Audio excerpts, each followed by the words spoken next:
Hello hi. അപ്പോൾ നമ്മൾ first day, അതായത് 5th ഓഗസ്റ്റ് 2024 ഫസ്റ്റ് ഡേ നമ്മൾ എന്തൊക്കെയാണ് പഠിക്കേണ്ടത്, എവിടെയും വരെ പഠിക്കണമെന്നുള്ളത് ഞാനിപ്പോൾ ഒന്ന് എക്സ്പ്ലെയിൻ ചെയ്യാം. ഓക്കെ, നമുക്ക് ഫസ്റ്റ് ഡി ടി നോക്കാം.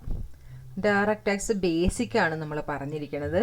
അപ്പോൾ നമ്മൾ അതിന് തിരിച്ചൊരു റിവിഷൻ ക്ലാസ് വിട്ടിട്ടുണ്ടായിരുന്നു അല്ലേ? നമുക്ക് എന്താണ് ബേസിക്കിനെ കുറിച്ചുള്ള ഒരു പ്രധാന പോയിന്റുകൾ അതെല്ലാം വരുന്ന ഒരു ബേസിക് ആയിട്ടുള്ള ക്ലാസ് വിട്ടിട്ടുണ്ടായിരുന്നു. അത് ജസ്റ്റ് ഒന്ന് വായിച്ച് അതൊന്ന് കാണുക. അതേപോലെ തന്നെ നിങ്ങൾ എന്ത് ചെയ്യുക, ഈ ടെക്സ്റ്റ് ഒന്ന് വായിക്കുക. ഇതാണ് നമുക്ക് മെയിനായിട്ട് കുറച്ച് പോർഷൻസ് എടുക്കാൻ കാരണം. നിങ്ങൾ മെയിനായിട്ട് മെറ്റീരിയൽ വായിക്കണം എന്നുള്ളത് കൊണ്ട് തന്നെയാണ്. കാരണം നമുക്ക് MCQ അങ്ങനെയുള്ള സംഭവങ്ങളൊക്കെ 30 മാർക്കോളം വരും. അപ്പോൾ നമ്മൾ എന്താ ചെയ്യേണ്ടത്, ആദ്യം ഇത് വായിച്ചിരുന്നാൽ മാത്രമേ നമുക്കതിന് ആൻസർ ചെയ്യാനായിട്ട് പറ്റൂ. നമ്മളപ്പോൾ സ്റ്റാർട്ടിങ്ങിലിരുന്ന് പഠിക്കുമ്പോൾ തന്നെ നമ്മൾ എന്ത് ചെയ്യുക, മെറ്റീരിയൽ വാങ്ങിക്കുക. ഒരു ഹൈലൈറ്റർ അല്ലെങ്കിൽ കളറായിട്ടുള്ള പെന്നൊക്കെ കിട്ടും, അതൊക്കെ കുറച്ച് വാങ്ങിച്ചു വെക്കുക. കാരണം എന്താണെന്ന് വെച്ചിട്ടുണ്ടെങ്കിൽ അതിൻ്റെ ഇമ്പോർട്ടൻറ്റ് ഇനി നമ്മൾ വായിക്കാൻ നേരത്തേക്ക് ഈ ടെക്സ്റ്റ് ഫുള്ളായിട്ടിരുന്ന് വായിക്കാൻ പാടില്ല. നമ്മൾ വായിക്കണത് എന്താണോ അത് കളറിൽ മാർക്ക് ചെയ്തുകൊണ്ടേ പോവുക. ആ പോയിന്റ് മാത്രമേ ഇനി നമ്മൾ എന്ത് ചെയ്യും, second time, third time, fourth time ഒക്കെ റിവിഷൻ ചെയ്യാൻ നേരത്ത് നമ്മൾ എടുത്ത് നോക്കാൻ പാടുള്ളൂ. ഓക്കെ, അതിന് വേണ്ടിയിട്ട് കളർ പെന്ന് അല്ലെന്നുണ്ടെങ്കിൽ ഹൈലൈറ്റ് ഒക്കെ വാങ്ങിച്ച് നമ്മളൊന്ന് മാർക്ക് ചെയ്ത് കൊടുത്തിട്ടേ പോവാം. ഓക്കെ, അപ്പോൾ നമുക്ക് ഡയറക്റ്റ് ടാക്സ്, ഇൻഡയറക്റ്റ് ടാക്സ് എന്താണെന്നുള്ളത് നമ്മൾ പഠിക്കണം, ഒന്ന് അറിഞ്ഞു വെക്കണം അല്ലേ? നമ്മളത് 2-3 ക്ലാസ് എടുത്തിട്ടുണ്ട്. കാരണം എന്താണ്, ഡയറക്റ്റ് ടാക്സിൻ്റെ ഇൻഡയറക്റ്റ് ടാക്സിൻ്റെ ക്ലാസ് പറഞ്ഞിട്ടുണ്ട്, റിവിഷൻ ക്ലാസ്സിൽ പറഞ്ഞിട്ടുണ്ട്. ഓക്കെ, അപ്പോൾ അതൊക്കെ ഒന്ന് കേട്ട് നോക്കുക. പിന്നെ നമുക്ക് അഡ്മിനിസ്ട്രേഷൻ അത് ഒന്ന് നോക്കി വെക്കുക. അതേപോലെ ഇൻകം ടാക്സ് ആയിട്ട് 9061 എന്തൊക്കെ ഉണ്ടെന്നുള്ളത് നോക്കി വെക്കുക. പിന്നെ എന്താ, യൂണിയൻ ലിസ്റ്റ്, ഈ സംഭവങ്ങളൊക്കെ എന്തായാലും നോക്കുക. യൂണിയൻ ലിസ്റ്റ്, സ്റ്റേറ്റ് ലിസ്റ്റ്, അതിൻ്റെ ആർട്ടിക്കിൾ, അതിൻ്റെ എൻട്രി നമ്പർ അതെന്തായാലും നോക്കി വെക്കണം. ഓക്കെ, അത് എന്താ നമുക്ക് 1 വേർഡിലും ഒക്കെ ചോദിക്കാനായിട്ട് ചാൻസ് കൂടുതലുള്ളതാണ്. ഓക്കെ, പിന്നെ നമുക്ക് എന്താണ്, ഇതൊക്കെ ഒന്ന് ജസ്റ്റ് ഒന്ന് വായിച്ച് വിടുക. പിന്നെ ഓക്കെ, ഇത് എന്താണ്, അസസ്മെന്റ് ഇയർ എന്താ അല്ലേ? നമുക്കിനി അത് നമുക്ക് അറിയാവുന്നതാണ്, എന്നാലും അറിയാവുന്നതാണെന്ന് പറഞ്ഞ് വിടാൻ പാടുണ്ടോ? ഇല്ല. നമ്മളത് ഏതായാലും ഒന്ന് നോക്കി നോക്കാം. പ്രീവിയസ് ഇയർ എന്താ, ഫിനാൻഷ്യൽ ഇയർ എന്താ. ഓക്കെ, പിന്നെ ഇത് ഇമ്പോർട്ടൻ്റ് ആണ്. 172, 174, 174A, 175, 176 ഇതെന്താന്നുള്ളത് മനസ്സിലാക്കി വെക്കുക. ഓക്കെ, അതെപ്പോൾ ചോദിച്ചാലും പറയാൻ തരത്തിന് മനസ്സിലാക്കി പഠിച്ച് തന്നെ വെക്കുക. അസസി എന്താണ്, പേഴ്സൺ എന്താണ്. പേഴ്സൺ എന്ന് ചോദിക്കാൻ നേരത്ത് നമുക്കതിൽ എത്ര പേരുണ്ടെന്ന് തന്നെ വരും അല്ലെ? എത്ര പേര് അതിൽ ഇൻക്ലൂഡ് ചെയ്യേണ്ടെന്ന് തന്നെ ഏതോ ഒരു പ്രാവശ്യമൊക്കെ ചോദിച്ചിട്ടുള്ളതാണ് നമ്മളുടെ അടുത്ത്. എത്ര പേര് അതിൽ ഇൻക്ലൂഡ് ചെയ്യുന്നുണ്ട്, ഇൻക്ലൂഡ് ചെയ്യാത്തത് ഏതാണ് എന്നൊക്കെ പറഞ്ഞ് പല തരത്തിൽ ചോദിച്ചിട്ടുള്ള ക്വസ്റ്റ്യൻ ആണ് 1 വേർഡായിട്ട്. അപ്പോൾ അതൊക്കെ ഒന്ന് പഠിച്ചു വെക്കുക. സെക്ഷൻ പഠിച്ചു വെക്കുക, അതിൻ്റെ സെക്ഷൻ ഇമ്പോർട്ടൻ്റ് ആണ്. പിന്നെ അതിൽ പറഞ്ഞത് ഞാൻ ആ സെക്കൻഡ് റിവിഷൻ ക്ലാസ്സിൽ ഇപ്പോൾ ഈ കുറച്ച് നാൾ മുന്നേറ്റ് ആ റിവിഷൻ ക്ലാസ്സിൽ ഞാൻ പറയുന്നുണ്ട്, ഇൻഡിവിജ്വൽ എന്നുള്ളതിൽ ആരൊക്കെ ഇൻക്ലൂഡ് ആവും, HUF ആരൊക്കെ വരും എന്നൊക്കെ ഉള്ളത് ഞാൻ ഡീറ്റെയിൽ ആയിട്ട് പറയുന്നുണ്ട്. അതൊന്ന് കേട്ടിട്ട് നിങ്ങളിതൊന്ന് വായിക്കാനിരിക്കുക. അപ്പോൾ നിങ്ങൾക്ക് ഒരു ഐഡിയ കറക്റ്റായിട്ട് കിട്ടും. ഓക്കെ, ഇനി എന്താ, അതിനെക്കുറിച്ച് പഠിക്കുക. പിന്നെ ഫോറിൻ കമ്പനി, ഇതൊക്കെ ഒന്ന് ജസ്റ്റ് ഒന്ന് വായിച്ചു വെക്കാം. ഓക്കെ, പഠിക്കുമ്പോൾ തന്നെ നമുക്ക് അറിയാവുന്ന കാര്യങ്ങളാണ് ഇതൊക്കെ. പിന്നെ AOP, BOA, ലോക്കൽ അതോറിറ്റി, അതൊക്കെ അതിൽ വരുന്ന സംഭവം തന്നെയാണ്. അപ്പോൾ അതൊക്കെ എന്താണെന്നുള്ളത് നമ്മൾ ആ ഒരു വീഡിയോയിൽ പറയുന്നുണ്ട്. ഇല്ലുസ്ട്രേഷൻ ഒന്ന് ചെയ്ത് നോക്കുക. ഓക്കെ, ഇത്രയും പഠിച്ചു കഴിഞ്ഞാൽ നിങ്ങൾ കറക്റ്റ് ആയോ എന്ന് അറിയാൻ വേണ്ടിയിട്ടുള്ള ഒരു ഇല്ലുസ്ട്രേഷനാണ്. ഇതൊന്ന് ചെയ്തു വെക്കുക. പിന്നെ ഇൻകം എന്താന്നുള്ളത് ഒന്ന് ജസ്റ്റ് ഒന്ന് വായിച്ച് മനസ്സിലാക്കി വെക്കുക. എന്തൊക്കെ ഇൻകം ഇതിൽ ഇൻക്ലൂഡഡ് ആവും എന്നൊക്കെയുള്ളത്. ഓക്കെ, അതൊന്ന് മനസ്സിലാക്കി അതിൻ്റെ പോയിന്റ് മനസ്സിലാക്കി നിങ്ങളൊന്ന് എഴുതി വെക്കുക. ഞാൻ അതിൽ പറയുന്നുണ്ടെന്ന് തോന്നുന്നു സെക്കൻഡ് ഇതിൽ.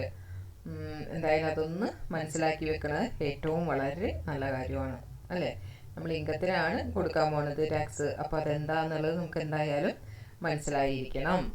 The Finance Ministry has clarified that LPG subsidy received by an individual in their bank account will continue to be exempt from income tax. Okay, ആ പോയിന്റ് ഒന്ന് ഓർത്ത് വയ്ക്കുക.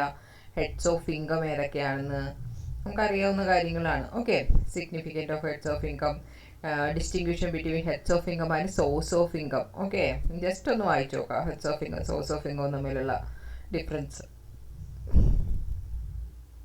പിന്നെ എന്താണ്, ഏതൊക്കെ ഇൻകം ആണ് ടാക്സ്, ഏതൊക്കെ ഹെഡിലാണ് ടാക്സബിൾ ആവണമെന്നുള്ളത് അതുകൂടി നിങ്ങളിപ്പോൾ നോക്കണമെന്നില്ല. കാരണം എന്താണ്, നിങ്ങൾക്ക് ഹെഡ്സ് ഒക്കെ പഠിച്ച് കഴിയുമ്പോൾ അത് തന്നെ നിങ്ങൾക്ക് വരും. ഓക്കെ, ഇനി gross total income. Gross total income ഏതൊക്കെ ചേർന്ന് എല്ലാ ഹെഡ്സും ചേർന്നതിനാണ് ഗ്രോസ് ടോട്ടൽ ഇൻകം എന്ന് പറയുന്നത്. ഓക്കെ, ഇനി അത് പിന്നെ എന്താ ഇതിൽ കുറേ കാര്യങ്ങളൊക്കെ നമ്മൾ ഇനിയുള്ള ഹെഡ്സ് ഒക്കെ പഠിച്ചാലേ വരുള്ളൂ, നമുക്ക് മനസ്സിലാവുള്ളൂ. എന്നാലും ജസ്റ്റ് ഒന്ന് നമുക്കുള്ള അറിവ് വെച്ചൊന്ന് വാങ്ങിച്ചു നോക്കുക. പിന്നെ എന്താ, സാലറി ഹെഡ്സ് ഒക്കെ കൂടി ചേരാൻ ഗ്രോസ് ടോട്ടൽ ഇൻകം വരും. അതിൽ നിന്ന് ഡിഡക്ഷൻ കഴിയാൻ നേരത്ത് ടോട്ടൽ ഇൻകം കിട്ടും. അതൊന്ന് ജസ്റ്റ് ഇതൊക്കെ ഒന്ന് മനസ്സിലാക്കി വെക്കുക.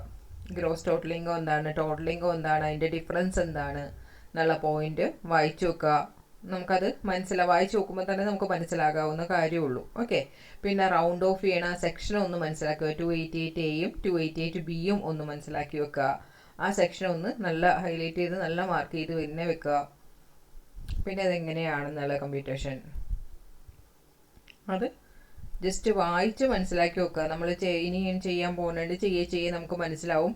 പിന്നെ നമ്മൾ എല്ലാം പഠിച്ചു കഴിഞ്ഞിട്ട് ലാസ്റ്റ് ഈ ബേസിക്കിലോട്ട് ഒന്നും കൂടി തിരിച്ചു വരും.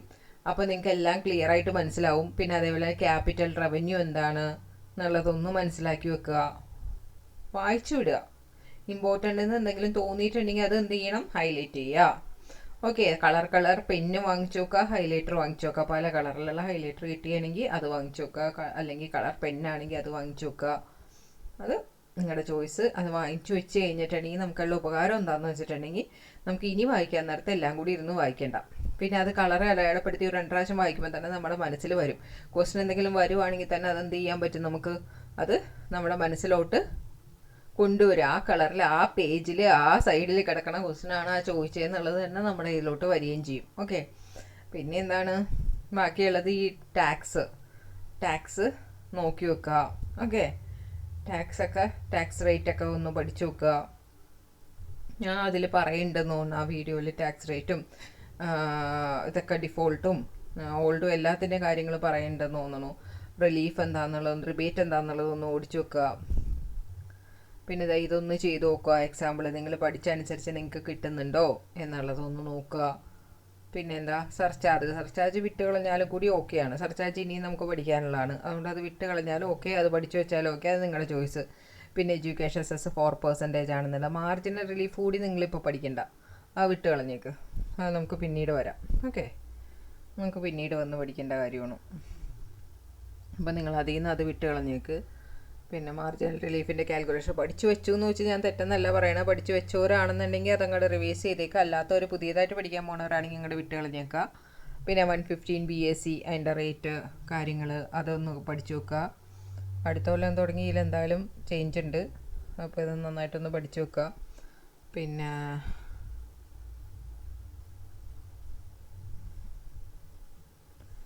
ഇതൊക്കെ ഒന്ന് വായിച്ച് മാർക്ക് ചെയ്ത് വെക്കുക. അതിൻ്റെ മാർജിൻ റിലീഫിൻ്റെ കാര്യം ഇതിലും വരണതും അത് ഞാൻ പറഞ്ഞിട്ടുണ്ടെന്ന് തോന്നണം എനിക്ക്.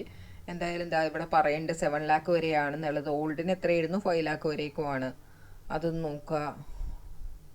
അത് മാർജിൻ റിലീഫ് നോക്കണവരത് നോക്കിയാൽ മതി, അല്ല വിട്ട് കളയണവർ അത് വിട്ട് കളഞ്ഞു, പ്രൊഫഷനൊന്നുമില്ല.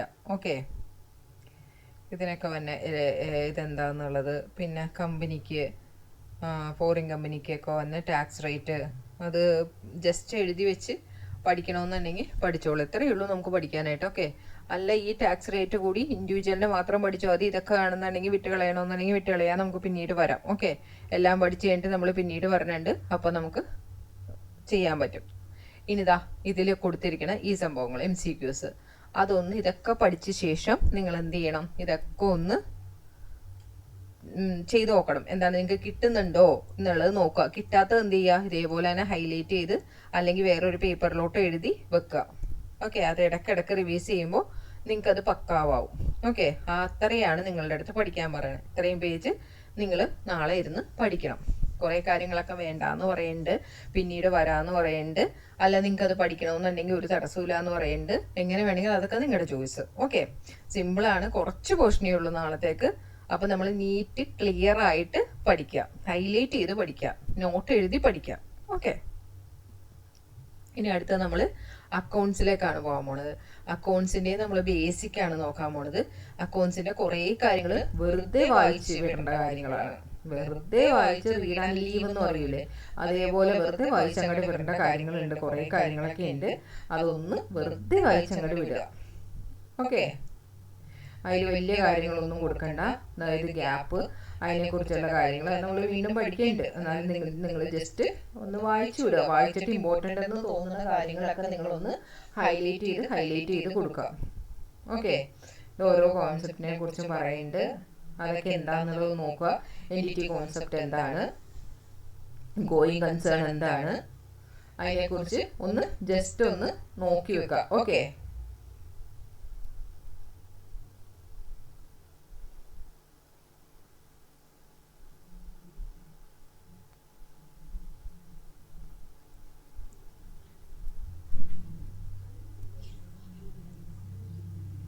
ഈ കോൺസെപ്റ്റ്സ് ഒക്കെ ഒന്ന് നോക്കി നോക്കുക. അക്കൗണ്ടിങ് കൺവെൻഷൻ, ഓക്കെ, അതൊക്കെ ഒന്ന് നോക്കി നോക്കുക. കൺക്ലൂഷൻ ഉണ്ട്. ജസ്റ്റ് നമുക്ക് എന്താണ്, നമുക്ക് ഈ വൺ വേർഡിനൊക്കെ ചോദിക്കണ വിധത്തിൽ ഒന്ന് നിങ്ങളൊന്ന് നോക്കി മാർക്ക് ചെയ്ത് എന്താണെന്നുള്ളതൊന്ന് നോക്കി നോക്കുക. അത്രയേ ഉള്ളൂ.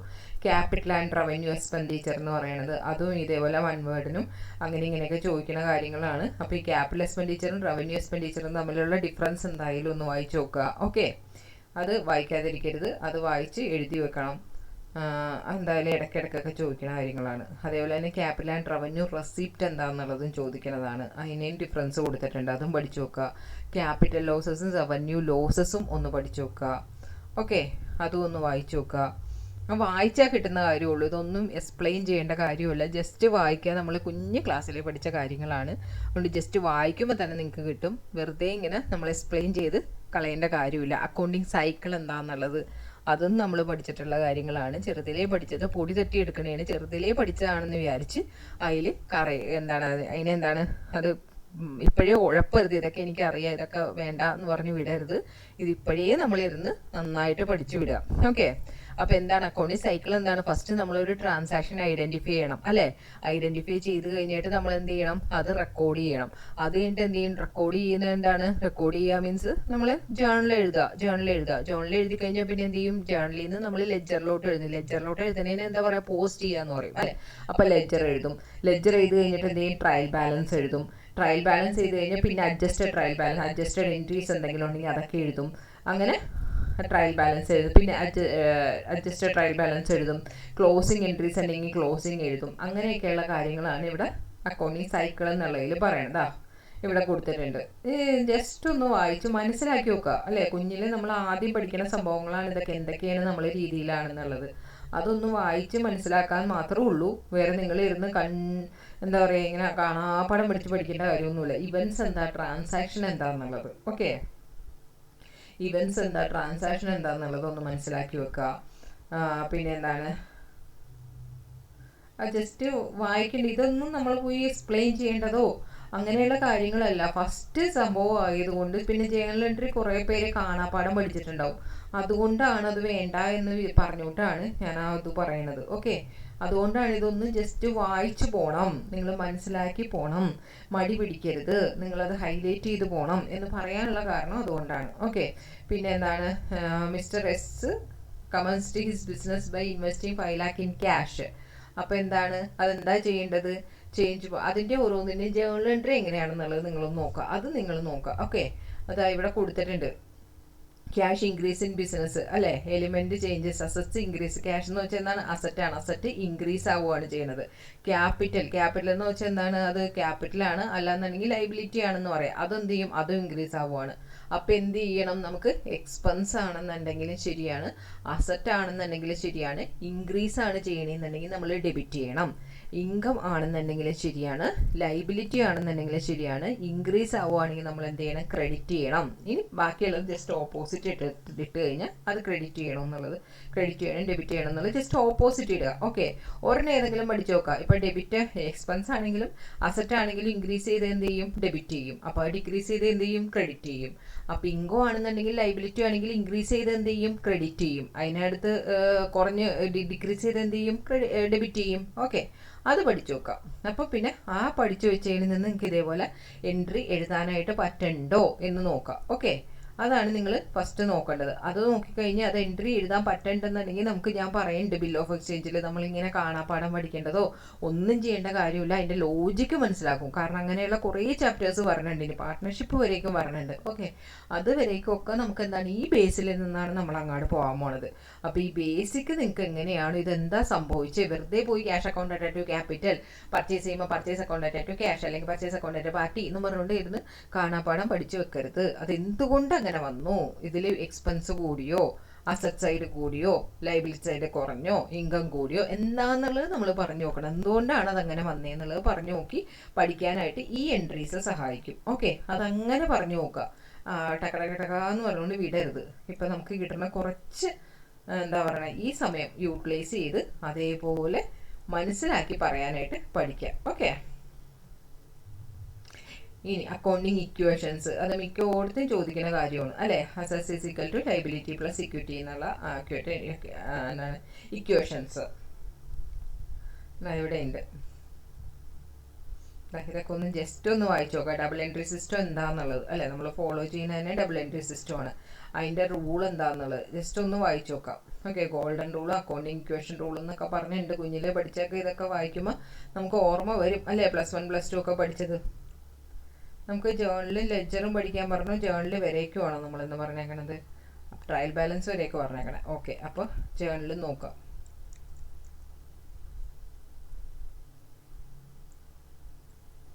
ജേർണൽ എഴുതാനായിട്ട് അത് ഡെബിറ്റ് എങ്ങനെയാണ് പറയണ്ടേ, ക്രെഡിറ്റ് എങ്ങനെയൊന്ന് പറഞ്ഞേന്ന് കഴിഞ്ഞ് കഴിഞ്ഞാൽ പിന്നെ അത് ജേർണലായി അല്ലേ. അവിടെ പഠിക്കുന്നതിന് നമ്മൾ ജേർണലായി, അത് മനസ്സിലാക്കി പഠിക്കുക എന്നേ പറഞ്ഞോളൂ. എന്നാൽ സ്പെഷ്യൽ ടൈപ്പ് ജേർണലുണ്ട്, ജനറൽ ജേർണലും ഉണ്ട്. ഒന്ന് നോക്കുക. അതൊന്നും ഇമ്പോർട്ടൻ്റ് ആയിട്ടുള്ള കാര്യങ്ങളല്ല, നിങ്ങൾക്ക് ജേർണൽ എഴുതാൻ അറിഞ്ഞാൽ മതി, അതേ ഇമ്പോർട്ടൻ്റ് ഉള്ളൂ. അപ്പോൾ ഇതൊന്ന് ജസ്റ്റ് ഒന്ന് വായിച്ചു വെക്കുക നിങ്ങൾക്ക്. ഓക്കെ, ഒന്ന് വായിച്ചു വെച്ച് പോവുക. നമ്മൾ പ്രൊഫഷണൽ കോഴ്സാണ്, നമ്മളോട് ചെറുത് ചോദിച്ചാലും വലുത് ചോദിച്ചാലും നമുക്കത് അറിഞ്ഞിരിക്കണം. ഇതൊക്കെ ചെറിയ ആയാലും ഇതൊക്കെ നമുക്ക് അറിഞ്ഞുകൂടാ എന്ന് പറയാനിട വരരുത്. അതനുസരിച്ച് നമ്മളിപ്പോൾ പോവുക, നമ്മൾ 100% കവർ ചെയ്യും. അതനുസരിച്ച് നമ്മൾ പഠിക്കുക. Okay, rule. Okay, golden rule ഉണ്ട്. ഏതെങ്കിലും ഒരു റൂള് നമ്മൾ പഠിച്ചു വെച്ചാൽ മതി. അതിൽ നിന്ന് നമുക്ക് അത് എഴുതാൻ പറ്റും. എല്ലാം കൂടി കൺഫ്യൂസ് ആവുന്നവർ എല്ലാം കൂടി പഠിച്ചു നോക്കണ്ടേ, ഏതെങ്കിലും ഒന്ന് മാത്രം പഠിച്ചു വെച്ചാൽ മതി. ജേർണലൈസിന്റെ സ്റ്റെപ്പ് എന്താണ്, ഫംഗ്ഷൻ എന്താണ്, ഇതൊന്നും എക്സാമിന് ചോദിക്കുന്ന കാര്യങ്ങളല്ല. അതൊന്നും പറഞ്ഞുകൊണ്ട് പഠിക്കാതിരിക്കരുത്. പക്ഷെ നമുക്ക് അത് അറിഞ്ഞിരിക്കണം. ഓക്കെ, പ്രൊഫഷണൽ കോഴ്സ് വയ്ക്കുമ്പോൾ നമുക്ക് അറിഞ്ഞിരിക്കണം, നമ്മൾ പഠിക്കണം. ഇനി ആർക്കെങ്കിലും അത് അറിയില്ല എന്നുണ്ടെങ്കിൽ നന്നായിട്ട് പഠിച്ചത് എന്താണ് അണ്ടർലൈൻ ചെയ്ത് പഠിക്കണം. പരീക്ഷയ്ക്ക് വരില്ല എന്ന് വിചാരിച്ചല്ല, എങ്ങനെ വേണമെങ്കിലും ചിലപ്പോൾ വരാട്ടോ. ചിലപ്പോൾ ഞാൻ വരില്ല എന്ന് പറഞ്ഞുകൊണ്ട് ഇനി വായിക്കാതിരിക്കരുത് ആരും. വരാതിരിക്കാനുള്ള ചാൻസ് ഒന്നുമില്ല. ഇപ്പം എവിടെ നിന്ന് വേണമെങ്കിലും ക്വസ്റ്റ്യൻ ചോദിക്കാം അല്ലേ. അപ്പോൾ അത് ഇതൊക്കെ 15 മാർക്കോളം ചോദിക്കും എന്നാണ് പറഞ്ഞിരിക്കുന്നത്. അതൊക്കെ ചോദിക്കാനുള്ള ചാൻസ് ഒക്കെ ഉണ്ട്. ഇതൊക്കെ ഇതനുസരിച്ച് നിങ്ങൾക്ക് ചുമ്മാ എന്താണ് ബിസിനസ് സ്റ്റാർട്ട് ചെയ്തു, ക്യാപിറ്റൽ ഉണ്ടെന്ന് ആ ക്യാഷ് അക്കൗണ്ട് അറ്റാറ്റ് ക്യാപിറ്റൽ, ഞങ്ങൾക്ക് അതറിയാം. എന്തുകൊണ്ട് ക്യാഷ് അക്കൗണ്ട് അറ്റാറ്റ് ക്യാപിറ്റൽ എന്ന് വന്നു ഞാൻ ആദ്യം പറഞ്ഞില്ലേ. ആ സംഭവങ്ങൾ അറിയണ്ടോ, അതുവഴി നിങ്ങൾക്ക് ചെയ്യാൻ പറ്റണ്ട, ആ റൂള് വഴി നിങ്ങൾക്ക് ചെയ്യാൻ പറ്റണ്ടോ എന്ന് നോക്കാനാണ് ഇപ്പോൾ ഈ ചെയ്യാൻ പറഞ്ഞത്. ഓക്കെ, ഇല്ലുസ്ട്രേഷൻ മണ്ണൊക്കെ അതേപോലെ ചെയ്യാൻ നോക്കുക. അല്ലാണ്ട് കാണാപ്പാടം പഠിച്ചിട്ടുണ്ട് മിസ്സേ ഞാൻ അതുകൊണ്ട് എനിക്കതൊക്കെ അറിയാം, എങ്ങനെ ചോദിച്ചാലും എനിക്കറിയാമെന്നുള്ള വിധത്തിലല്ല. നിങ്ങൾക്ക് ആ റൂള് പഠി ചെയ്യാൻ പറ്റണ്ടോ എന്ന് നോക്കുക. അത് കഴിഞ്ഞിട്ട് നിങ്ങൾ എന്ത് വരിക, ക്യാഷ് ബുക്ക്, ബാങ്ക് റിക്കൺസിലേഷനിലോട്ട് വരിക. ഓക്കെ, ഇതൊക്കെ നിങ്ങൾക്ക് ഒരു പ്രാവശ്യം വായിക്കാവുന്നേ ഉള്ളൂ. അതുകൊണ്ട് ഇത്രയും തന്നത് നിങ്ങൾക്കത് എന്താ പറയുക, അത് അത്ര വലിയ ബേർഡനൊന്നും അല്ല. ഇതൊക്കെ കുഞ്ഞിലെ പഠിച്ച കാര്യങ്ങളാണ്. ഒന്ന് പൊടി തട്ടി എടുക്കണം. പിന്നെ ആരെങ്കിലും അത് മനസ്സിലാവാതെ, റൂള് മനസ്സിലാവാതെ ജസ്റ്റ് എന്താ പറയുക ഒന്നും ഒരു കാണാപ്പാടം പഠിച്ച് പാസ്സായവരാണെന്നുണ്ടെങ്കിൽ അതിനി അത് ഉപേക്ഷിച്ച് കളഞ്ഞിട്ട് ഇതെങ്ങനെ വന്നു എന്നുള്ള ആ റൂൾ അനുസരിച്ച് തന്നെ പഠിക്കുക. ആ പഠിച്ചാലേ ഇനിയുള്ള ഈ ഇതിൽ ഫുൾ ചാപ്റ്റേഴ്സും ഉണ്ട്. പാർട്ണർഷിപ്പ് വരെയൊക്കെ ഉള്ളത് നമുക്ക് പല ഇടത്തും വരണേണ്ടത്. അപ്പോൾ അതൊക്കെ നമുക്ക് ഈസി ആവണമെന്നുണ്ടെങ്കിൽ നമ്മൾ തീർച്ചയായിട്ടും ഇത് റൂൾ അനുസരിച്ച് പഠിക്കണം.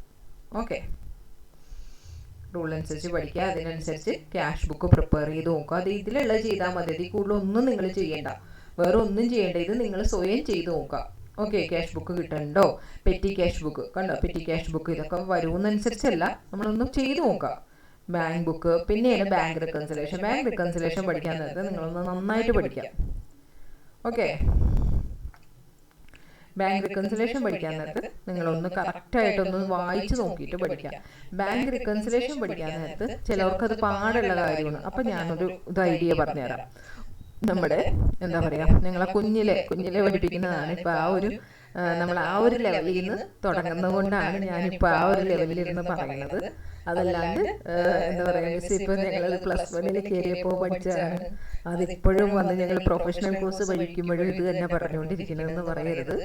അത് എന്താ പറയാ അത് ആദ്യം പഠിക്കുക. അത് പഠിച്ച് കഴിഞ്ഞിട്ട് നമ്മൾ അത് പഠിച്ച് വരാൻ നേരത്തേക്ക് നിങ്ങൾക്ക് അത് മൈൻഡിൽ അങ്ങനെ വരും. ഓക്കെ, അതനുസരിച്ച് നിങ്ങൾ എന്ത് ചെയ്യുക. അതായത് നമുക്ക് 2 ഹാൻഡ് ഉണ്ട് അല്ലേ, 2 കൈയുണ്ട്. അതിൽ ഒരു കൈ നമ്മൾ എന്ത് ചെയ്യും, ബാങ്ക് ബുക്കായിട്ട് സങ്കല്പിക്കണം, ഏതെങ്കിലും ഒരു കൈ. അടുത്ത കൈ എന്ത് ചെയ്യണം, നമ്മൾ എന്ത് ചെയ്യണം, ക്യാഷ് ബുക്കായിട്ട് സങ്കല്പിക്കണം. അപ്പോൾ ഒരു കൈ എന്ത് ചെയ്യണം, ബാങ്ക് ബുക്കായിട്ടും ഒരു കൈ എന്താണ് ക്യാഷ് ബുക്കായിട്ടും സങ്കല്പിക്കണം. എന്നിട്ട് നമ്മൾ എന്ത് ചെയ്യണം എന്ന് വെച്ചിട്ടുണ്ടെങ്കിൽ ഇപ്പൊ നമുക്ക് ക്യാഷ് ബുക്കിലിരുന്ന് ബാങ്ക് ബുക്കിലേക്കാണ് എൻട്രി ഇടാൻ പറഞ്ഞിരിക്കണേന്ന് നോക്കാം. എന്താ പറഞ്ഞിരിക്കണേ, ഒന്ന് ക്യാഷ് ബുക്ക് തന്നിട്ടുണ്ടാവും, ആ ബാങ്കും ബാങ്ക് ബുക്കിന്റെ ബാലൻസും തമ്മിൽ ടാലി ആയിട്ടുണ്ടാവില്ല. അപ്പോഴാണ് നമുക്ക് എന്ത് വരേണ്ടത്, ബാങ്ക് റിക്കൺസിലേഷൻ വരേണ്ടത്. ആ ബാങ്ക് റിക്കൺസിലേഷൻ അങ്ങനെ ടാലി ആവാത്ത സമയത്തായിരിക്കും നമ്മളുടെ അടുത്ത് റിക്കൺസിൽ ചെയ്യാനായിട്ട് പറയുന്നത്. അപ്പൊ നമ്മളുടെ അടുത്ത് ഒന്നില്ലെങ്കിൽ പറയും ക്യാഷ് ബുക്കിലിരുന്ന് ബാങ്ക് ബുക്കിലേക്ക് ടാലി ആവണം, അതിലോട്ട് വരാൻ പറയും. അല്ലാന്നുണ്ടെങ്കിൽ ബാങ്ക് ബുക്കിലിരുന്ന് ക്യാഷ് ബുക്കിലേക്ക് വരാനായിട്ട് പറയും. അങ്ങനെയുള്ള കേസസിലാണ്, ഏത് കേസസിലാണെങ്കിലും 2 കൈയും എന്താണ്, ഒരു കൈ ക്യാഷ് ബുക്കും ഒരു കൈ ബാങ്ക് ബുക്കുമായിട്ടും സങ്കല്പിക്കാം. ഇപ്പൊ ക്യാഷിൽ രണ്ടും എന്നിട്ട് ഈക്വലായിട്ട് നേരെ പിടിക്കാം. രണ്ടും നമുക്ക് ഈക്വലായിട്ട്, ഒന്നും പൊക്കിയും താത്തിയൊന്നും അല്ല പിടിക്കേണ്ട, 2 ഈക്വലായിട്ട് ഇങ്ങനെ പിടിക്കാം, നേരെ പിടിക്കാം. പിടിച്ചിട്ട് ഇതിൽ ക്വസ്റ്റ്യനിൽ പറയുവാണ് ക്യാഷ് ബുക്ക് എന്താണ്, ഒരെണ്ണത്തിൽ പറയുകയാണ് നമ്മൾ ചെക്ക് ഇഷ്യൂ ചെയ്തു, പക്ഷെ അത് ബാങ്ക് ബുക്കിൽ വന്നിട്ടില്ല എന്ന് പറയുകയാണ്. ഓക്കെ, നമ്മൾ ചെക്ക് ഇഷ്യൂ ചെയ്യാൻ നേരത്ത് നമ്മൾ എന്ത് ചെയ്യും, നമ്മൾ ഒരാൾക്ക് ചെക്ക് ഇഷ്യൂ ചെയ്യുകയാണ്. അപ്പൊ നമ്മൾ എന്ത് ചെയ്യും, ഉടനെ തന്നെ ക്യാഷ് ബുക്കിൽ നമ്മൾ എന്ത് ചെയ്യും, നമ്മൾ എൻട്രി ചെയ്യും അല്ലെ. മിസ്റ്റർ എക്ക് നമ്മൾ ചെക്ക് ഇഷ്യൂ ചെയ്തിട്ടുണ്ടെന്ന് പറഞ്ഞ് ക്യാഷ് ബുക്കിൽ എൻട്രി ചെയ്യും.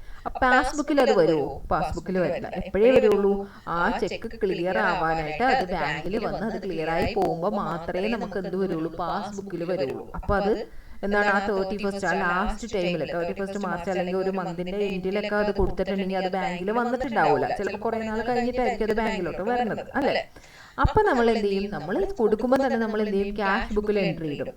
അപ്പൊ നമ്മൾ ക്യാഷ് ആയിട്ട് വിചാരിച്ചിരിക്കണ കൈ എന്ത് ചെയ്യും, കൈ ഒന്ന് താഴ്ത്തണം. താഴ്ത്തണതിന്റെ മീനിങ് എന്താണ്, ക്യാഷ് ബുക്കിലെ ബാലൻസ് കുറഞ്ഞു അല്ലെ, ക്യാഷ് ബുക്കിലെ ബാലൻസ് കുറഞ്ഞു. അപ്പൊ എന്താണ്, ആ ക്യാഷ് ആയിട്ട് വിചാരിച്ചിരിക്കുന്ന കൈ ലെഫ്റ്റ് ഹാൻഡ് ആണെന്നുണ്ടെങ്കിൽ ആ ലെഫ്റ്റ് ഹാൻഡ് മാത്രം ഒന്ന് താഴ്ത്തി പിടിക്കുക. അപ്പൊ റൈറ്റ് ഹാൻഡ് എന്തായിരിക്കുള്ളൂ, റൈറ്റ് ഹാൻഡ് പൊങ്ങിയായിരിക്കും ഇരിക്കുന്നത് അല്ലെ. റൈറ്റ് ഹാൻഡ് എന്തായിരിക്കും, റൈറ്റ് ഹാൻഡ് പൊങ്ങിയായിരിക്കും ഇരിക്കുന്നത്.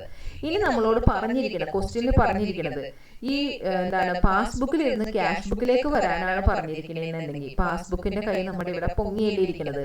ആ പൊങ്ങിയിരിക്കുന്ന കൈ താഴ്ന്നിരിക്കുന്ന ക്യാഷ് ബുക്കിലേക്ക് വരണമെന്നുണ്ടെങ്കിൽ നമ്മൾ എന്ത് ചെയ്യണം, ആ പൊങ്ങിയിരിക്കുന്ന കൈയിനെ എന്ത് ചെയ്യണം, താത്തണം അല്ലെ. അപ്പൊ അവിടെ എന്ത് ചെയ്യണം, അവിടെ നമുക്ക് അതിൽ മൈനസ് ചെയ്യണം. അവിടെ എന്ത് ചെയ്യണം, മൈനസ് ചെയ്യണം.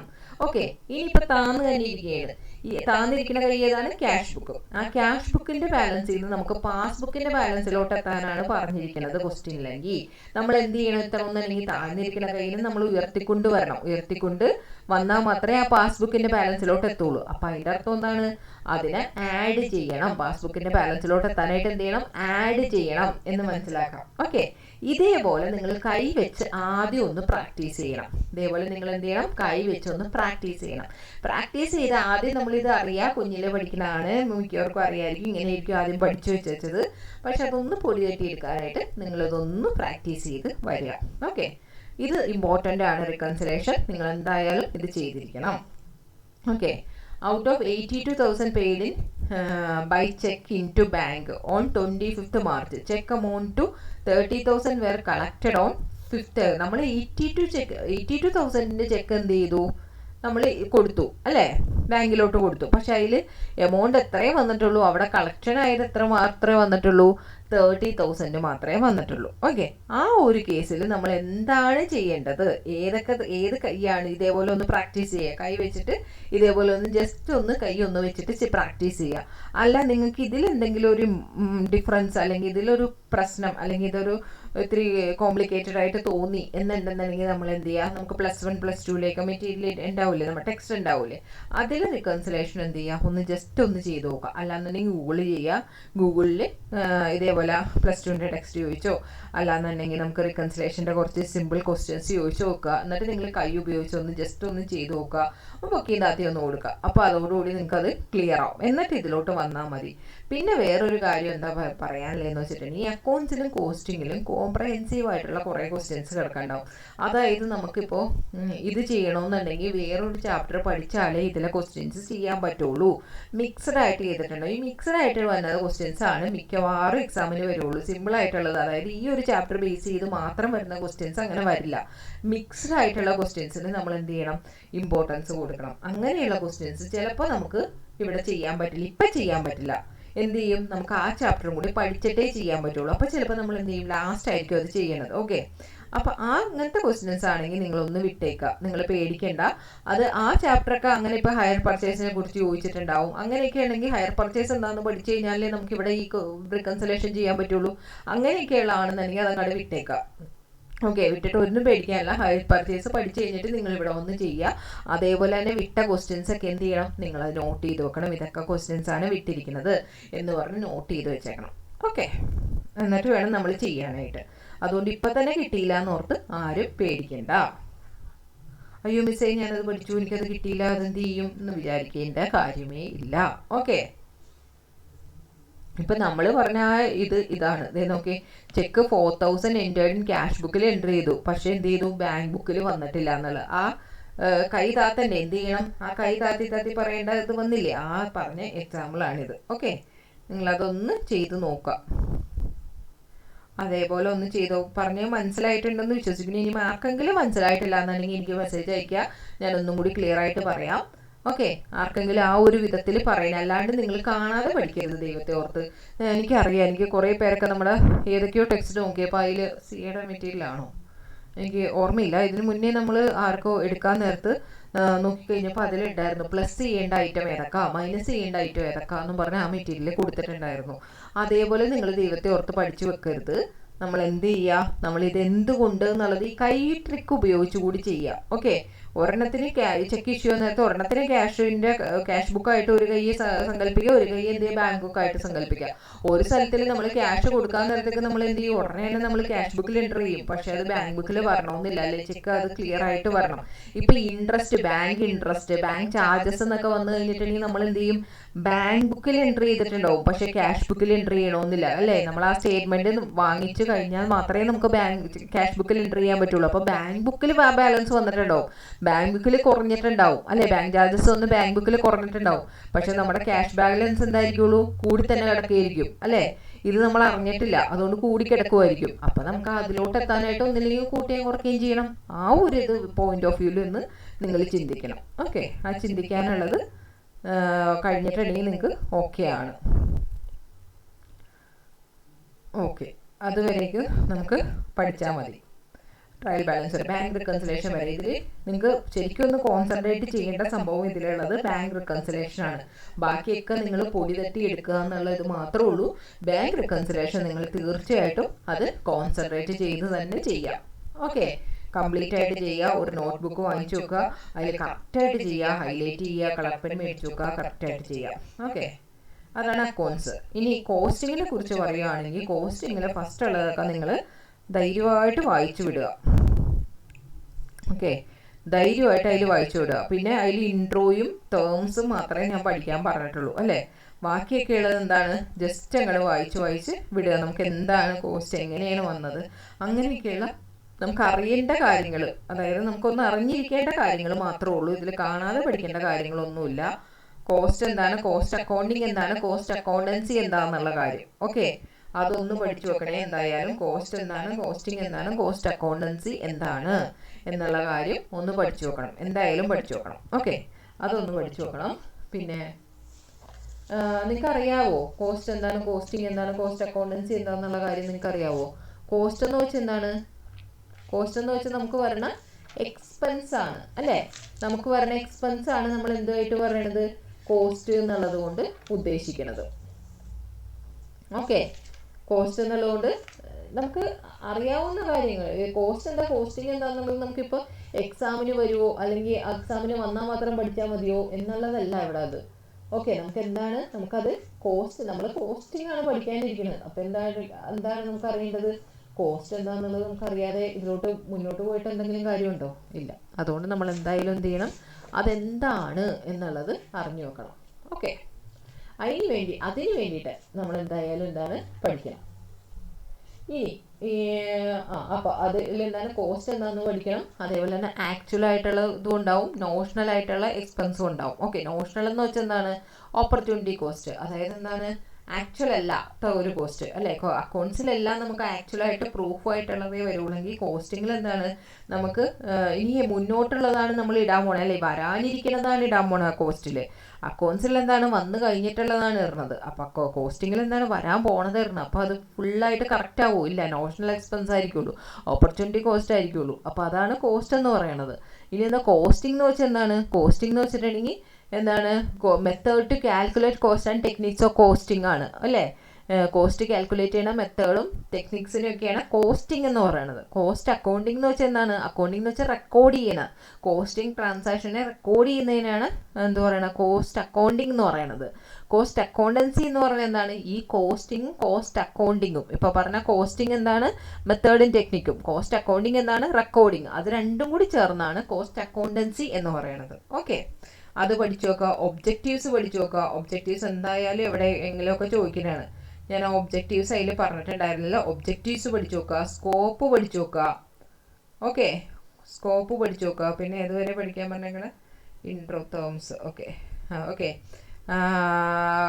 ഇത് പഠിച്ചു നോക്കുക, സ്കോപ്പ് പഠിച്ചു നോക്കുക. അതേപോലെ തന്നെ എന്താണ്, കോസ്റ്റ് അക്കൗണ്ടിങ് സിസ്റ്റംസ്. ഇത് ജസ്റ്റ് ഒന്ന് വൺ വേർഡിനൊക്കെ വന്നു കഴിഞ്ഞാൽ, അല്ലെങ്കിൽ ചെറിയ മാർക്കിന് എന്തെങ്കിലും എഴുതാൻ വന്നു കഴിഞ്ഞാൽ അത് പഠിക്കാൻ വേണ്ടിയിട്ട് installation of cost accounting system എന്താണെന്നുള്ളത് ഒന്ന് വായിച്ചു നോക്കുക. Limitation of cost accounting system വായിച്ചു നോക്കുക. Financial accounting, cost accounting, management അക്കൗണ്ടിങ്ങും അത് ഒന്ന് അതിൻ്റെ ഡിഫറൻസ് തന്നിട്ടുണ്ട്. അതൊന്ന് ജസ്റ്റ് വായിച്ചിട്ട് നമുക്ക് എഴുതാൻ പറ്റണതാണ് അല്ലേ. നമുക്ക് അക്കൗണ്ട്സ് ഇതൊക്കെ അറിയാം, അപ്പോൾ എഴുതാൻ പറ്റണതാണ്. ജസ്റ്റ് ഒന്ന് വായിച്ചു വെച്ചാൽ നിങ്ങൾക്ക് അറിയാൻ പറ്റും. പിന്നെ എന്താണ്, കോസ്റ്റ് അക്കൗണ്ടിങ് ടേംസ് ഏതൊക്കെ, കുറച്ച് ടേംസുകൾ ഇവിടെ കൊടുത്തിട്ടുണ്ട്. അത് ചെറിയ മാർക്കിനൊക്കെ വരാൻ സാധ്യതയുണ്ട്. അതുകൊണ്ട് അത് വിട്ട് കളയരുത്. അതൊന്ന് വായിച്ച് അടയാളപ്പെടുത്തി മനസ്സിലാക്കി വെച്ചാൽ മതി. ഓക്കെ, മനസ്സിലാക്കി വെക്കുക, അതാണ് ഇവിടെ ഇമ്പോർട്ടൻസ്.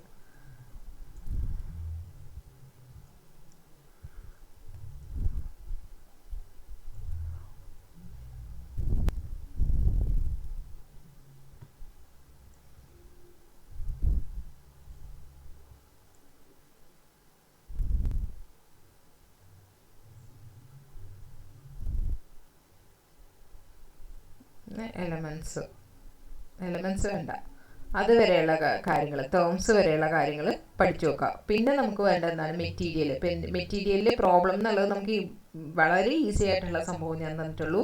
എന്താ തന്നിരിക്കണേ, EOQ ആണ് തന്നിരിക്കുന്നത്. Okay, economic order quantity, EOQ ആണ് തന്നിരിക്കുന്നത്. അതിൻ്റെ ആ ഫോർമുല അറിഞ്ഞാൽ തന്നെ നമുക്ക് എഴുതാവുന്നില്ല, 2AO ഡിവൈഡഡ് ബൈ C അല്ലേ. A എന്താണ്, ഇതെന്താണെന്നൊക്കെ നമ്മൾ പഠിക്കേണ്ടത്. അതൊന്ന് അറിഞ്ഞു വെച്ച് കഴിഞ്ഞാൽ നമുക്ക് ആ പ്രോബ്ലം ഒക്കെ ഒന്ന് കറക്റ്റ് ആക്കാവുന്നതേ ഉള്ളൂ.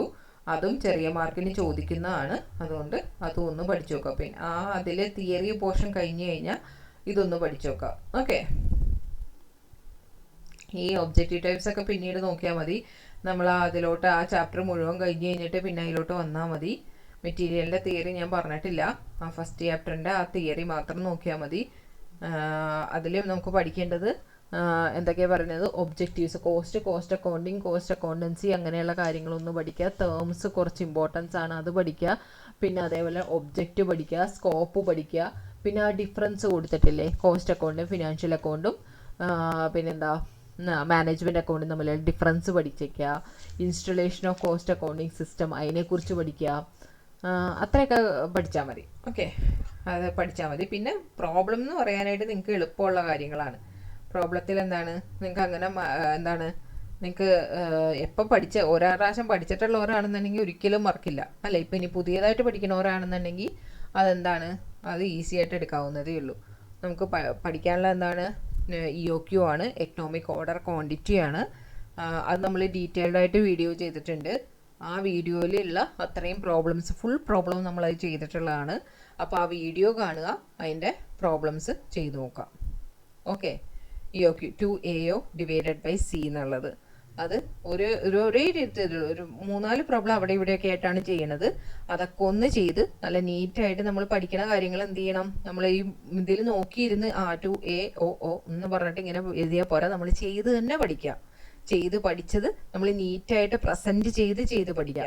അതിന് വേണ്ടിയിട്ട് വേണമെന്നുണ്ടെങ്കിൽ ബുക്ക് എഴുതുക, അല്ലാന്നുണ്ടെങ്കിൽ എക്സാം ഷീറ്റ് കിട്ടും, 1 രൂപ വെച്ചുള്ള ഷീറ്റ്. ആ ഷീറ്റ് കുറച്ചധികം മേടിച്ച് വെച്ചിട്ട് അതിൽ എഴുതി പഠിക്കുക. ഇല്ലസ്ട്രേഷൻ 2 എന്നൊക്കെ പറഞ്ഞാൽ അങ്ങനെ എഴുതി പഠിക്കുക. ഓക്കെ, എക്സാമിന് എങ്ങനെ പ്രസൻറ്റ് ചെയ്യുമോ അതേപോലെ എഴുതി പഠിക്കുക. അങ്ങനെ ആയിരുന്നാലും ഓക്കെയാണ്. ഓക്കെ, അപ്പോൾ എന്തായാലും ചെയ്ത് തന്നെ പഠിക്കുക. നമ്മൾ EOQയുടെ വീഡിയോ ചെയ്തിട്ടുണ്ട്, അതിലുള്ള എല്ലാ പ്രോബ്ലവും ചെയ്യുക. പിന്നെ ഫസ്റ്റ് ഇതിൻ്റെ ടേംസും പഠിക്കാം. ഓക്കെ, അപ്പോൾ ഇത്രയാണ് നമ്മൾ തന്നിരിക്കുന്നത്, ബേസിക് ആയിട്ടുള്ള കാര്യങ്ങളാണ് തന്നിരിക്കുന്നത്. അപ്പോൾ എല്ലാവരും പഠിക്കുമെന്ന് വിശ്വസിക്കുന്നു. ഓക്കെ, അതേപോലെ തന്നെ നമ്മളുടെ ഇതിൽ ജോയിൻ ചെയ്യാൻ താല്പര്യമുള്ളവർ എനിക്ക് പേഴ്സണലായിട്ടോ അല്ലെങ്കിൽ ഈ വീഡിയോൻ്റെ കമൻറ്റിലോ നമുക്ക് കമൻറ്റ് ഇടുക, റിപ്ലൈ തരിക, റെഡിയാണെന്ന് പറയുക. ഓക്കെ, നമുക്ക് അത്രയും പേരായിട്ട് പുതിയൊരു ഗ്രൂപ്പ് തുടങ്ങി അവർക്ക് ഞാൻ ക്വസ്റ്റ്യൻസും ഇതൊക്കെ പറഞ്ഞു കൊടുക്കുന്നതാണ്. അതുകൊണ്ടാണ് കേട്ടോ. ശരി, ഓക്കെ, താങ്ക് യു.